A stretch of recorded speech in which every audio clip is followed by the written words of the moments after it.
O ministro Alexandre de Moraes, do Supremo Tribunal Federal, encerrou a análise das audiências de custódia de mais de 1.400 pessoas detidas após os ataques a Brasília, que aconteceram no último dia 8 de janeiro. A Berenice Leite tem mais detalhes. O ministro Alexandre de Moraes, do Supremo Tribunal Federal, encerrou na sexta-feira a análise das audiências de custódia.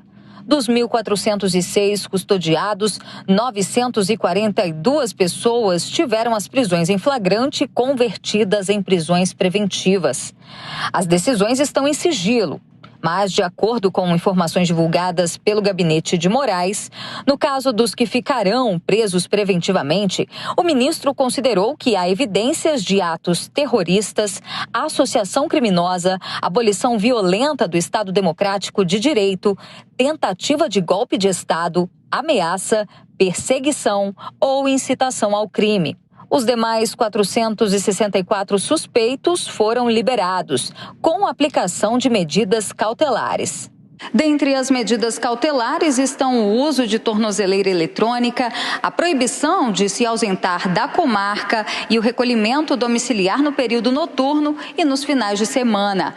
A medida também prevê a obrigação de se apresentar em juizado todas as segundas-feiras, além de não poder usar as redes sociais, entre outras medidas que, se descumpridas, podem voltar à prisão. Em relação aos suspeitos que foram soltos, Moraes considerou que até o momento não há provas de que eles tenham cometido violência, invasão dos prédios e depredação do patrimônio. Mas se ao longo das investigações eles forem identificados em algum vídeo, por exemplo, participando dos atos de vandalismo, perdem o benefício da liberdade provisória. De Brasília, Berenice Leite. Obrigado, Berenice. E quem vai estar com a gente ao longo desse sábado aqui no Jornal da Manhã, ao longo dessa edição do nosso Jornal da Manhã, é o Cristiano Vilela, para analisar os principais destaques. E a gente já começa te pedindo, Cristiano, sua análise sobre essa decisão do ministro Alexandre de Moraes e a manutenção dessas quase 1.000 prisões. São 942 detidos que vão continuar presos por participação nos atos de vandalismo e depredação do dia 8 de janeiro. Bom dia, Vilela. Bom dia, Brown. Bom dia, Kalina. Bom dia a todos que acompanham o Jornal da Manhã aqui na Jovem Pan. Olha, esse tipo de medida de prisão, ela é uma medida que deve ser adotada apenas em casos extremos.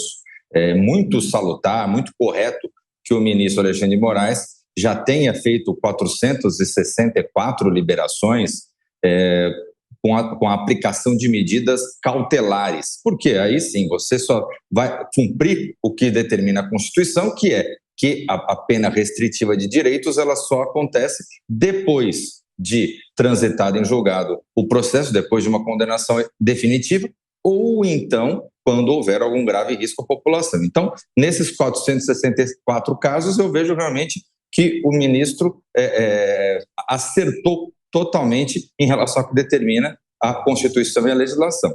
Nos quase 1.000 presos que ainda se encontram presos, falta a gente entender qual a justificativa para esse grande montante de pessoas ainda em estado de prisão. Quer dizer, essas pessoas de fato representam algum perigo à sociedade? Infelizmente, o processo de segredo de justiça, a gente não tem tantos elementos, apenas as informações que a gente colhe com as fontes. Mas é muito difícil, é muito raro que você tenha um número tão grande de pessoas que demonstrem grave perigo. A tendência, o bom direito, a constitucionalidade mostra que você deve ter essas pessoas cumprindo outras medidas cautelares. Vamos aguardar nos próximos dias para analisar de que forma o Supremo Tribunal Federal eventualmente vai revendo essa decisão.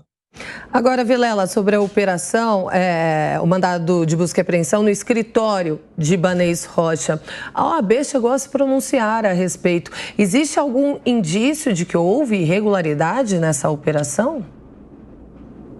Olha, Kalina, eu me coloco absolutamente contrário a esse tipo de medida, de uma medida grave de busca e apreensão na residência e no escritório de uma pessoa que, ao que consta, pelo menos, desde o princípio se colocou à total disposição das autoridades para entregar quaisquer documentos, mídias eletrônicas. Ora, esse instituto da busca e apreensão, ele deve ser utilizado apenas em casos onde a parte esteja se furtando de entregar essas informações ou tem uma grave possibilidade de perecimento do direito, o que não é nem um caso nem outro, né? O governador Ibanez está afastado, então não há nem chance de se fazer nada e, além disso, ele se colocou à disposição. Então, eu vejo que foi uma medida realmente que passou do tom. Foi uma medida inadequada e é importante que a OAB e outras entidades representativas se posicionem duramente contra essa decisão.